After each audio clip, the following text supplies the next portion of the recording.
Hello, today I'd like to talk to you about Kognitio query streaming. This is a very important feature of the Kognitio product which allows us to run queries in memory even when the memory is limited and constrained. Firstly, I'd like to talk about what I think the problem is with in-memory, and that's that there is never enough memory.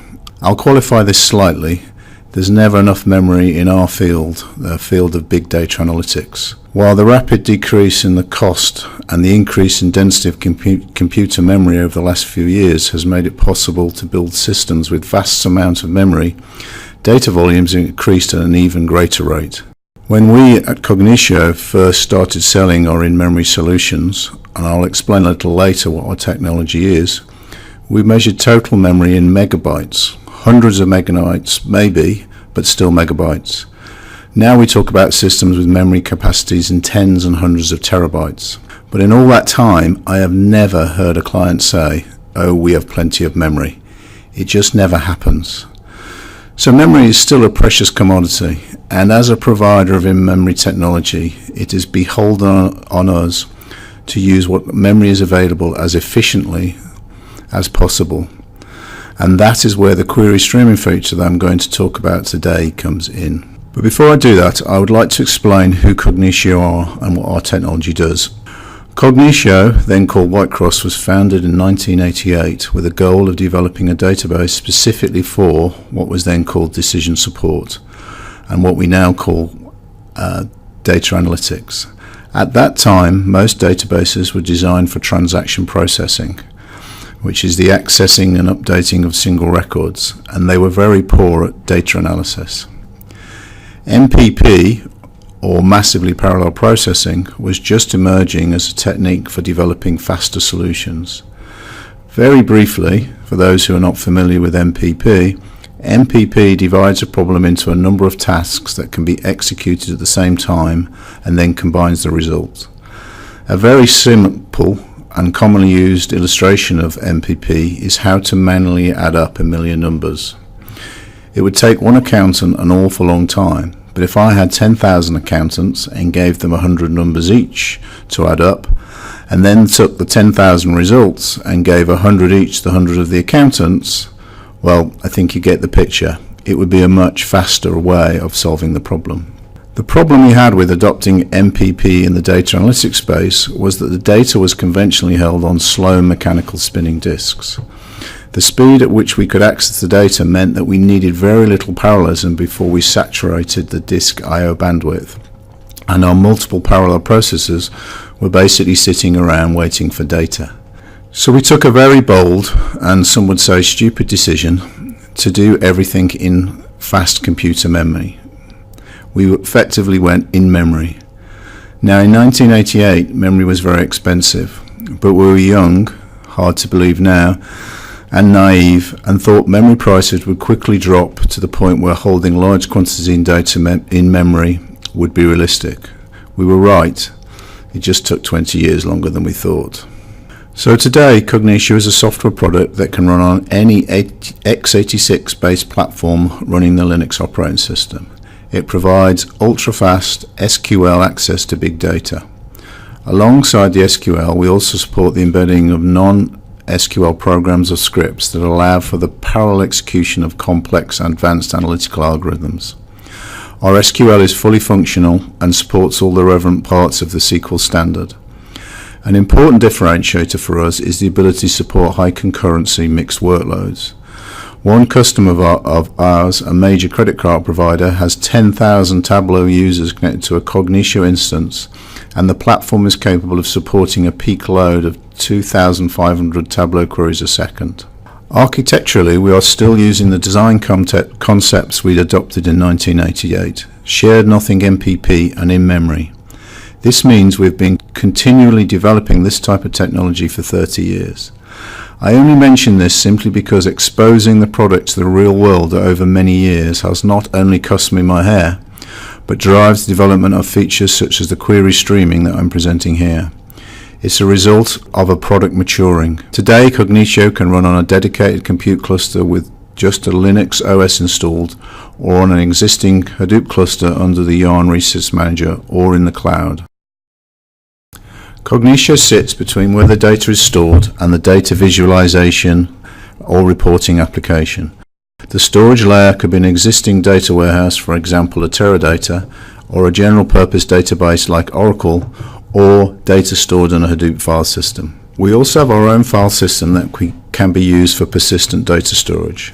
This is normally used when Kognitio is installed on its own dedicated cluster and uses local storage attached to each node to build a large distributed file system. This effectively turns Kognitio into a high-performance data warehouse, and many customers use us for exactly that. Bet365, a UK online betting company, does exactly this. Tools and applications connect directly to the Kognitio layer using the ODBC or JDBC industry standard APIs, and then submit SQL queries, which Kognitio answers, returning the results directly to the app. Kognitio just looks like another data source to the tool.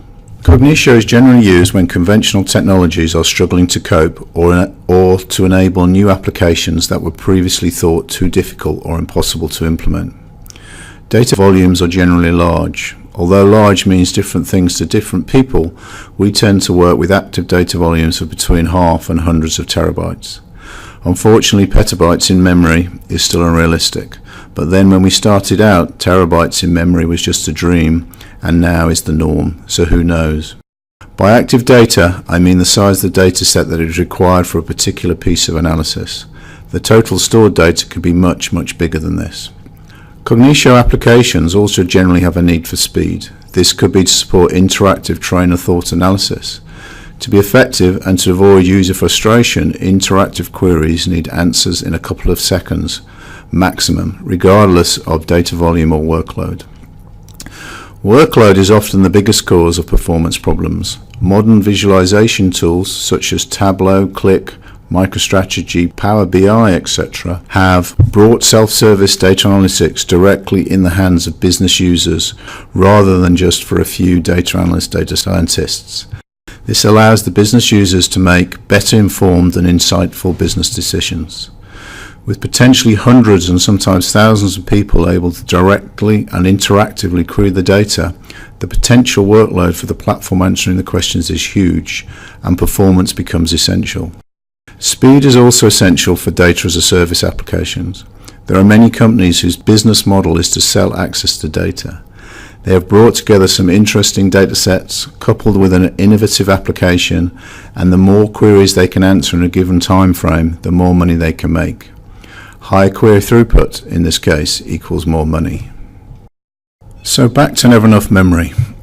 We have a fixed amount of memory, and for the reason I explained earlier, disk I/O bandwidth limitations, etc., we have the data of interest loaded into a portion of it. Efficient use of this space is important, and we are constantly striving to get more into less, using techniques like compression, columnization, tokenization, etc. But this is not what I want to talk about today. The bit I want to talk about is this: the often forgotten workspace. I have spoken with hundreds of prospects over the years, and I cannot remember one that asked me when sizing a system, how much workspace do I need? The assumption is that if they have 5 terabytes of active data, they will need 5 terabytes of memory. They are usually surprised and shocked when we tell them they will need 7.5 to 10 depending on their workload requirements. So why do we need so much workspace? Here we have a query which joins together customer and order tables, groups the results by customer region, and computes a couple of aggregations before returning the total number of orders and total spend for each region. This is the sort of thing that goes on all the time on an analytical platform, and even the big complex queries tend to contain operations like this. We'll say that both tables are big and the user has loaded them both into memory, hashed on their respective primary keys, meaning that each row has an in-memory copy and the row's primary key dictates which node in the cluster each row will be stored on. This is the typical static query plan for this query. Each step happens in sequence, and at 2 points in this query plan we need to create temporary intermediate result sets, TT1 and TT2. In an in-memory platform, these are stored in the workspace. Obviously we have a problem if TT1 and TT2 are too big, but the problem becomes much more severe if we consider that the platform may be running other queries at the same time.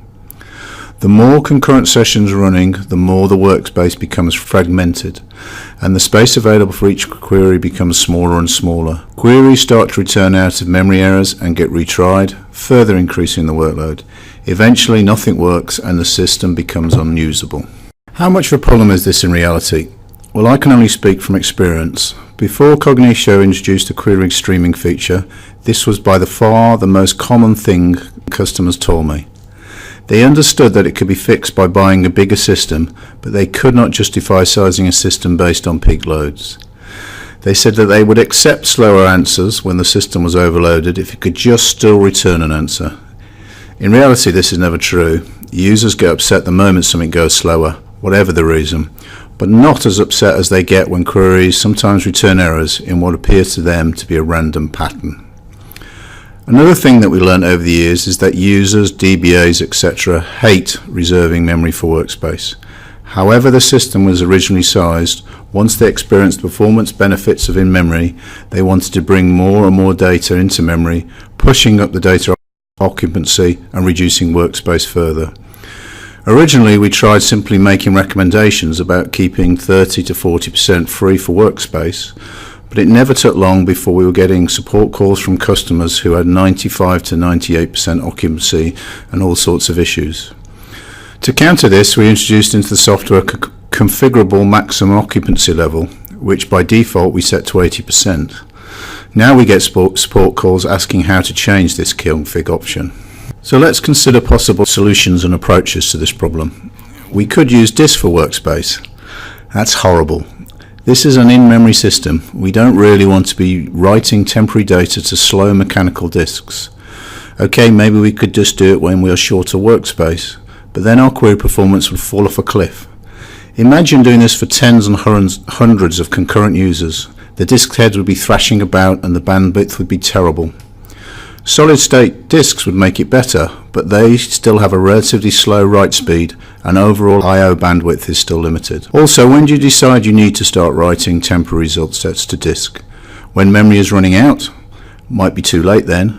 Or do you write all the time in case memory becomes low? Now you have slowed query speeds even when the resource is not constrained.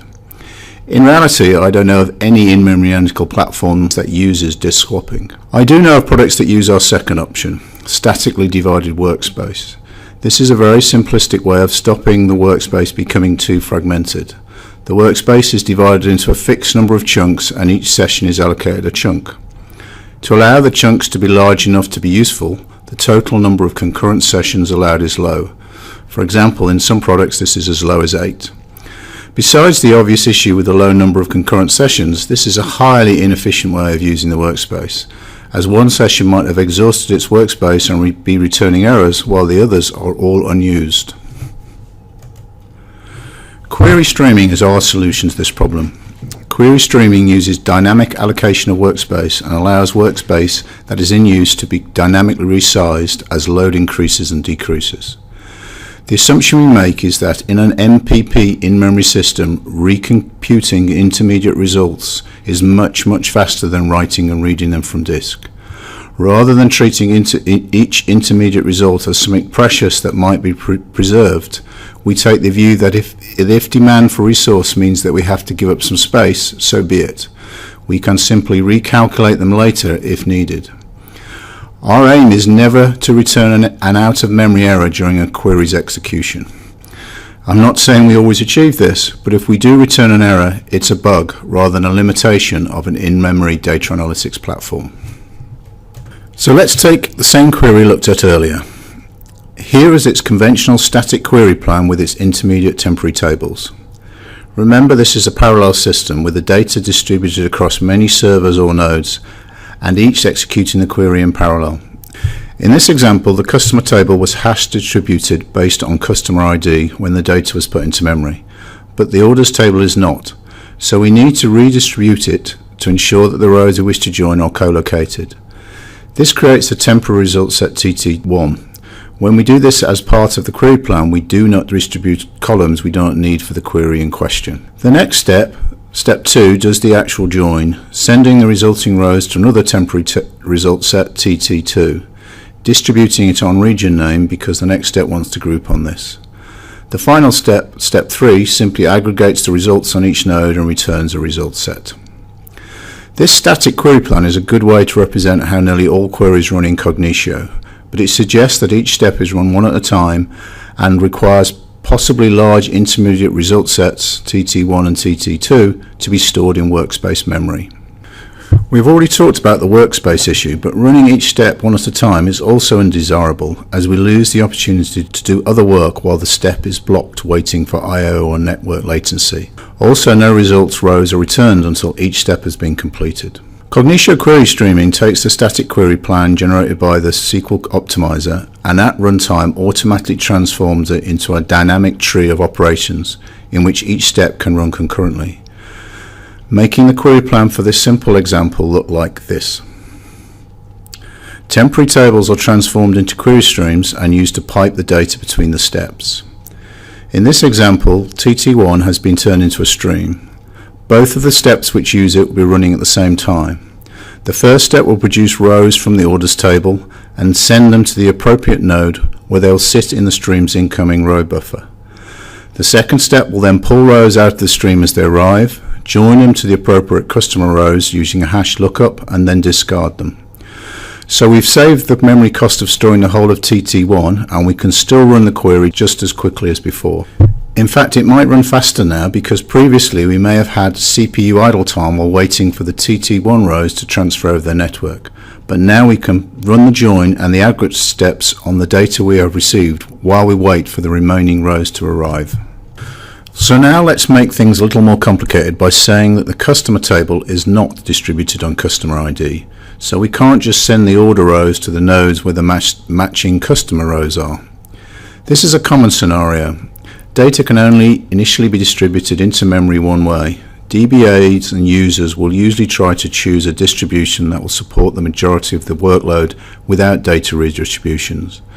But in an ad hoc mixed workload environment, there will always be queries that the default distribution does not support.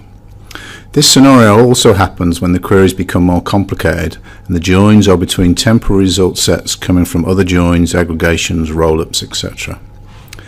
We now have two choices for redistributing the data. Either replicate one of the tables, i.e. send each row to every node, or move both tables, resulting in two temporary tables distributed on the join column. Replication is a costly operation but can only be used for a table that is under a certain size. For this example, we'll say that the table is too large to be replicated, so we'll choose the second option, giving a query plan like this. Here we have added an extra step, the redistribution of the customer table, and a new temporary table. This extra temporary table seems like a small addition, but it has big implications for the streaming transformation. This is because the last row to come out one of the streams might need to join to the first row that comes out of the other, so we can't just simply throw away results after we have first looked at them. We could leave one side of the join as a temporary table, but that would suffer from the same limitations as the static plan. Instead, we use a different kind of data stream, a buffered stream. The streams in the first example were pass-through streams, as data passes through and is then discarded. A buffered stream does not discard the rows after looking at them, but puts them in a history buffer, in case they are needed again. The join algorithm can restart the buffered stream and use the history buffer to replay the rows back through the stream again. The dynamic query plan for this query looks like this. TT2 transforms into a buffered stream, while TT1 transforms into a pass-through. The join algorithm pulls sets of records from step 1 into a buffer and then attempts to match them with all of the rows coming from step 2 using a hash lookup. The rows from step 1 get thrown away once the scan is complete, but the rows from step 2 are kept in a history buffer for subsequent passes. The step 2 stream is then reset so that it can be replayed from the history buffer and joins the next batch coming from step 1. The process is then repeated until all of the rows from step 1 have been joined. Because both sides of the join are streaming, rows can be being joined and then aggregated while rows are still flowing from steps 1 and 2. This allows for a very efficient use of CPU and network bandwidth throughout the query's execution. Now, the sharp-eyed amongst you will be sitting there thinking, but surely the history buffer is effectively storing the entire temporary table, so how does this help when the workspace is constrained? Well, that's where the point I made earlier comes in. In an MPP in-memory system, recomputation is a relatively cheap operation. In Kognitio query streaming, the stream history buffers are discardable. Buffered streams keep a history buffer when there is enough workspace available, but once memory gets low, the system has the option to throw away one or more history buffers and use the memory for something else. When its history buffer has been thrown away, it effectively becomes a pass-through stream, discarding rows after they have been used. With no history buffer, the join operation is unable to replay rows. The way it deals with this is to restart the process that generated the rows in the first place, i.e. step 2. If enough memory has now become available, it will build a new history buffer. If not, it will keep restarting the process if it needs to see a row again. Obviously, in these circumstances, queries start to take longer, but this is far more acceptable than simply returning an error and then stopping. So how does this look in practice? The query would start by streaming from both source tables. Step 1 starts streaming rows and starts to fill up a buffer we call the join buffer. Step 2 is also streaming rows into an input buffer. I should probably say at this point that step 1 and step 2 are not just redistributing rows. They are also applying vertical and horizontal filtering to minimize the number of rows and columns that we are redistributing. We only redistribute the minimum amount of data needed to satisfy the query. Once we have enough rows in the join buffer, we stream all of the data from step 2 through the join algorithm, joining as matching occurs. As rows are joined, we send them to step 3 for subsequent aggregation. Step 1, meanwhile, continues to stream data into a new join buffer. As we pass the rows through the join, we also copy them to the history buffer, as discussed earlier. Once we have streamed all of the step 2 data past the first join buffer, we start on the next join buffer. But this time we use the history buffer as the data source for the step 2 stream. This prevents us having to run all the filtering and redistribution code again, as well as avoiding sending rows between nodes. We also create a new history buffer which fills up as the old history buffer empties. We repeat this process until all of the rows from step 1 have been processed. One thing I should point out here is that although this sounds like we're moving a lot of data about, in reality we are just swapping buffers around using 0 memory copies.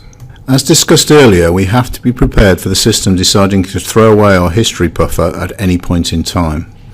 If this happens, then we restart step 2 again to filter and redistribute from the raw data again.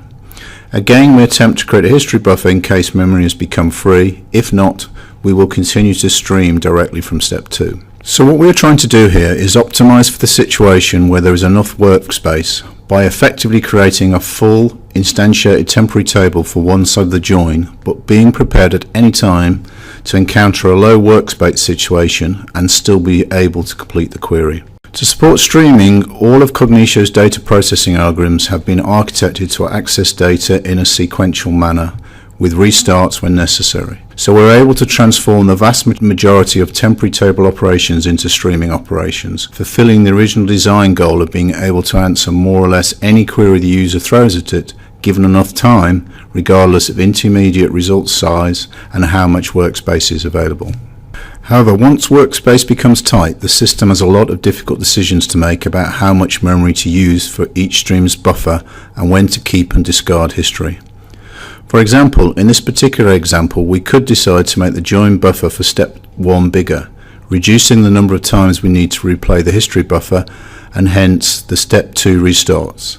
But then we would have less memory for the history buffer, meaning the likelihood of getting it dropped increases. One of the strengths of this approach is that we're using a lot of information and intelligence to make these difficult memory management decisions, as opposed to the crude mechanisms using by a cache, which has very little useful information to go on when deciding when to drop data.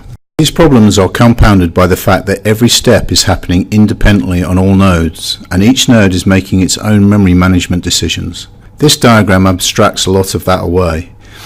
In our join example, what is really happening looks a bit more like this. Each node is having to keep history buffers for each step, as well as manage input queues and flow control for every sender, for every stream, while sizing internal buffers for join lookups, aggregations, results, and various other things. Now also bear in mind that busy Kognitio systems often have hundreds of planned steps running concurrently, and you'll start to get an idea of the challenges the system faces. In an asynchronous system like this with lots of independent processes streaming data between them, the opportunity for deadlocking is huge. This was a key problem we had to solve. Early releases of the streaming feature exhibited a performance cliff edge because of this. Everything worked well when there was enough memory available, but when memory became tight, performance of everything would degrade very quickly as buffers got smaller. Operations made extra passes and accesses started repeating. However, the streaming feature has now been in production for well over a decade and has been iterated on many times based on feedback gained from running in real-world production environments. This led us to adding the pass-through stream type and a lot of heuristics which are used to set buffer sizes and decide which history buffers to drop or keep. Modern versions of Kognitio are now very good at making this sort of decision and are usually able to choose discards that have fairly low impact while allowing the important history buffers to remain. The engine uses a scoring mechanism to make decisions which takes multiple factors into account, including the cost of rebuilding an image, the number of times it has been rescanned, decisions made on other nodes, and the stream's position within a hierarchy of streams feeding into each other. What we're doing here is, when resources get tight, compromising raw performance for the ability to continue to service a high concurrency mixed workload environment. We can't work magic here. The resource is generally fixed in size, although in the cloud we are working on being able to provide dynamic systems that increase in size as workload increases. But even then, I'm sure the financial people will impose budget restrictions that limit the size. Our experience is that this compromise is essential to allow us to be considered an enterprise class solution.